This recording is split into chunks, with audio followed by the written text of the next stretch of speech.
Young tiger NTR, director Koratala Shiva కాంబినేషన్లో pan India box ఆఫీస్ని repair చేయడానికి వస్తున్న సినిమా దేవర.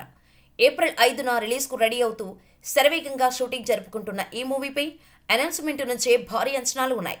ఆ అంచనాలను ఎప్పటికప్పుడు మరింత పెంచుతూ మేకర్స్ నుంచి దేవర అప్డేట్స్ వస్తూనే ఉన్నాయి. ఇటీవలే దేవర గ్లిమ్స్ను రిలీజ్ చేసి ఇండియా వైడ్ సెన్సేషన్ క్రియేట్ చేసిన మేకర్స్ బ్లడ్ మూన్ షాట్తో గూస్ బాంబ్స్ ఇచ్చారు. ఈ వీడియోకి అనిరుద్ ఇచ్చిన background score, NTR terrific screen presence కి ఫ్యాన్స్ ఫిదా అయ్యారు. 70 రోజుల్లో థియేటర్స్లోకి రానున్న దేవరా మూవీ నుంచి ఫస్ట్ సాంగ్ అప్డేట్ ఇవ్వండి అంటూ ఎన్టీఆర్ ఫ్యాన్స్ సోషల్ మీడియాలో హల్చల్ చేస్తున్నారు. ఇలాంటి సమయంలో దేవరా టీం నుంచి అప్డేట్ బయటకు వస్తే అందరూ సాంగ్ అనౌన్స్మెంట్కి సంబంధించిన అప్డేట్ అనుకున్నారు. కానీ దేవరా టీం సైఫ్ అలీ ఖాన్ గురించి ట్వీట్ చేసింది. దేవరా సినిమాలో భైరా పాత్రలో నటిస్తున్న సైఫ్ అలీ ఖాన్కి ఇటీవలే షూటింగ్లో గాయాలయ్యాయని టాక్ వినిపిస్తోంది.